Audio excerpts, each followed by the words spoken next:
Hola, ¿qué tal? Mucho gusto, mi nombre es Yamilet, soy fisioterapeuta en la Clínica de Fisioterapia y Rehabilitación Pleneficio. Hoy vamos a platicar un poco acerca de algunas de las preguntas que suelen consultarnos los pacientes al momento de su consulta cuando llegan con un diagnóstico de esguince de tobillo. Ok, iniciando con esto, una de las principales preguntas es: ¿necesito cirugía? ¿Qué puedo hacer? Entonces, en ese momento es cuando se le comienza a explicar al paciente cómo es que ocurre un esguince y cuál es la solución pues más buena en ese momento, ¿no? Primeramente, corroborar en qué ligamento fue el esguince, ¿cierto? Por lo regular, dos de los ligamentos más comunes son el peroneo astragalino, que se encuentra justamente de acá hacia esta zona. Ahora, otra de las cosas que siempre les menciono es: ¿qué ocurre en un esguince? Bueno, imaginemos que este pequeño ligamentito, este pequeño hilito que está unido a estos ambos huesos, ¿qué es lo que pasa? Pues se distiende un poquito más. Entonces, ¿qué es lo que ocurre? Si se distiende más allá de sus límites, evidentemente va a haber ciertas microrrupturas. Cuando hay pequeñas microrrupturas en este ligamento, se le va a llamar esguince parcial. Ahora, cuando la distensión fue muchísimo mayor y hubo una ruptura total, pues se le va a llamar esguince total. En este caso, se le explica al paciente, evidentemente hay que corroborar qué tipo de esguince, dependiendo de los 4 grados, qué tipo de esguince obtuvo. Entonces, en este momento, en qué grado se encuentra. Después de esto, posterior a esto, si el esguince fue total, pues bueno, entonces se le dice al paciente: sabes que lo mejor de todo sería pues irnos ya a cirugía, pero si no, no es necesario. Por eso siempre es importante una previa valoración. Ahora, otra de las preguntas que nos suelen hacer es: ¿cómo puedo bajar la inflamación?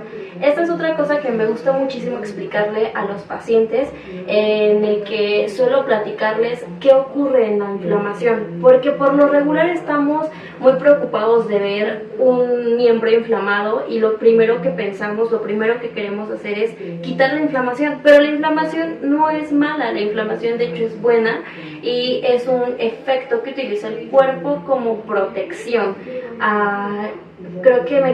Páusala. Ya, como 2:45. Bueno, otra de las preguntas que regularmente nos suelen hacer es: ¿cómo puedo quitar la inflamación?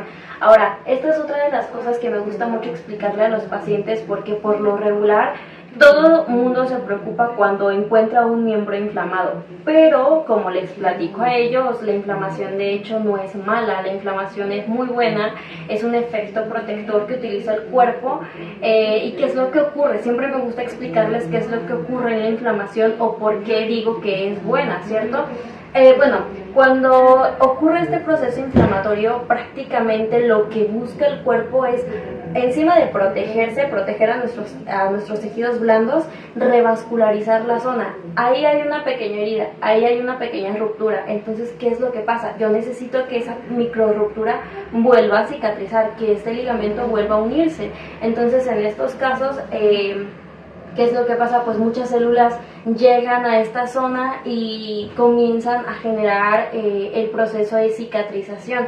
Yo necesito que las etapas de la inflamación se cumplan. La inflamación, la proliferación, que es la parte de revascularización, y ya al final la parte de maduración, que es pues la que se busca, ¿no? Es cuando pues termina y cicatrizar tal cual el tejido. Entonces, eso siempre me gusta muchísimo explicárselos.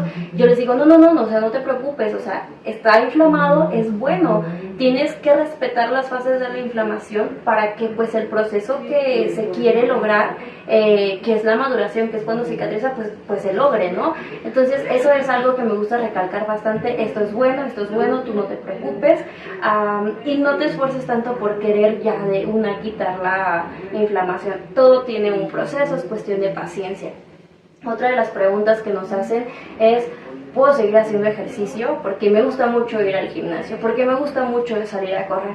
Yo les digo, nunca les voy a decir que dejen de hacer ejercicio, pero es evidente que durante, 24 36 horas, que es el tiempo más reciente, después de que se esguinzó el tobillo, pues evidentemente darle un poquito de inmovilización, ¿no?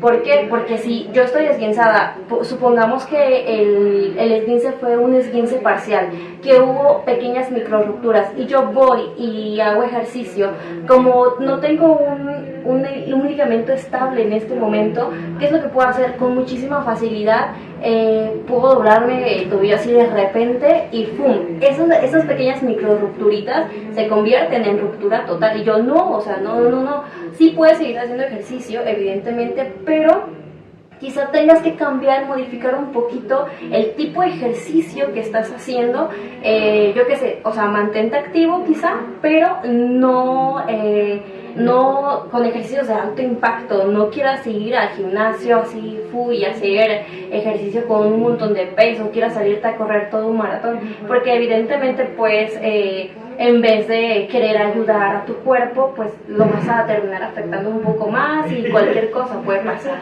Entonces, sí, pero darle inmovilización al menos las primeras horas que son agudas, ya posteriormente ve modificando un poco el ejercicio o incluso apoyarte de tu fisioterapeuta para que pues él te vaya aconsejando y vaya teniendo tu seguimiento de pues tu esguince, ¿sale? Dependiendo del grado del que esté.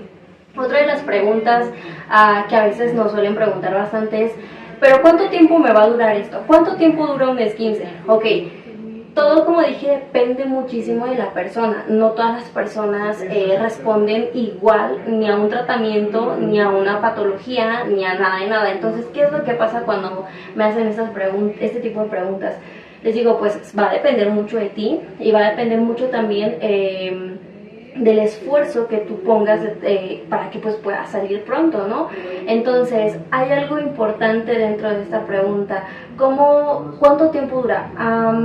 Pues sí hay un promedio de unas 3-4 semanas quizá, pero sí va a ser muy importante este aspecto de que tienes que esperarte, o sea, tienes que llevar tu recuperación, tienes que seguir indicaciones de tu fisio, tienes que hacer tales cosas, bueno, en fin, dependiendo de todas estas cositas que tú vayas acumulando, pues poco a poco vas a ir mejorando y pues tú vas a ir viendo tus avances, ¿no? Puede ser que tu tipo de esguince, dependiendo también del grado, vayas a salir en 2 semanas, te sientas súper bien porque fuiste tantas veces al fisio y seguiste las indicaciones, pero ¿qué tal si fue una ruptura total? ¿Qué tal si fue una ruptura total, requirió de cirugía? Entonces es cuestión de, 1, el grado del esguince, 2, lo que pongas de tu parte y que sigas haciendo, que sigas el tratamiento, ¿cierto? Las indicaciones que te van dejando. Y pues sí, todo va a depender también de cómo responda, tercero, el cuerpo de la persona, porque pues no siempre va a ser el mismo tratamiento para cada persona, entonces no todos los cuerpos van a responder de la misma forma, ¿cierto?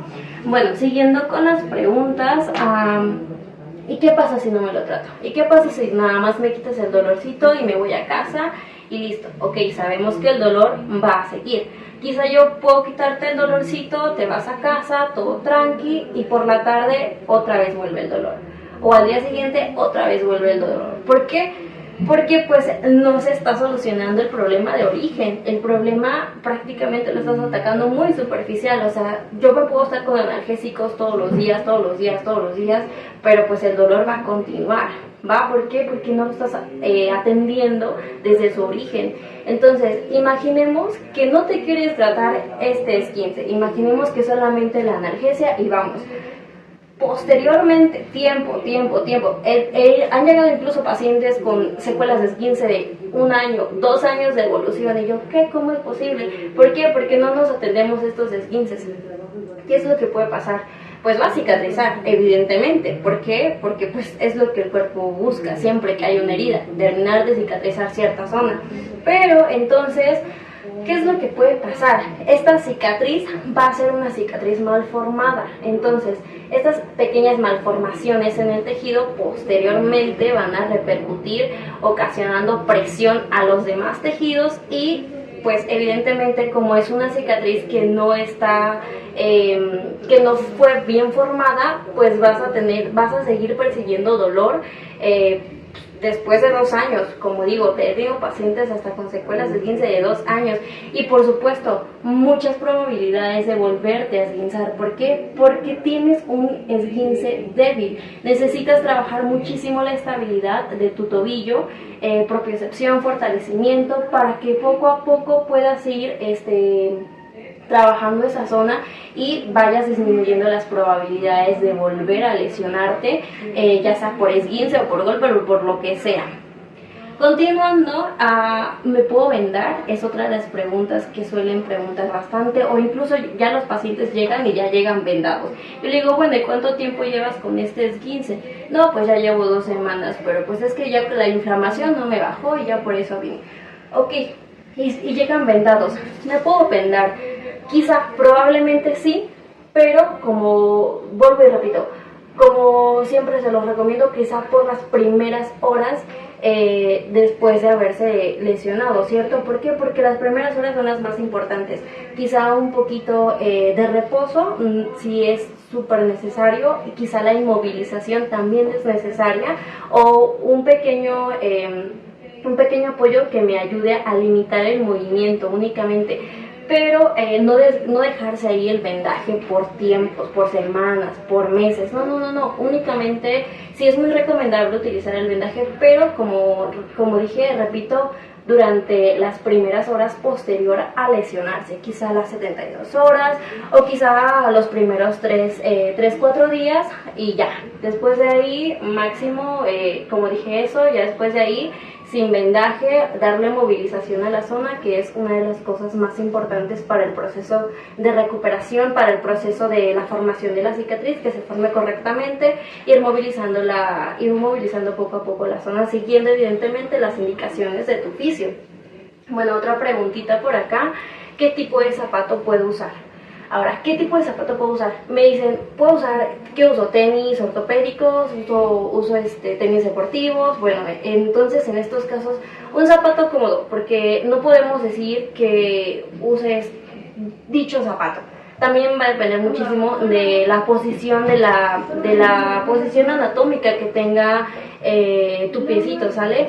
En esos casos, yo siempre le digo a los pacientes, puedes usar el zapato que gustes, pero que sea muy cómodo. Igual siempre les hago la recomendación de, bueno, y si tienes plantillas que son de silicón, pues utiliza las plantillas de silicón, pónselas a tu zapatito, algo que esté cómodo, que esté acolchonable, para que en el momento en el que intentes pisar, en el que intentes desplazarte, aunque sean pequeñas distancias, yo que sé, que de tu cuarto a la cocina de la casa o X, Y cosita, utiliza un calzado cómodo, y eso es todo. Un calzado cómodo, y si tienes por ahí algún tipo de plantilla, como dije, de silicón, bueno, ahora ponle un poquito, pónselos un ratito a tu zapatito, en lo que se va adaptando tu piecito a la marcha nuevamente.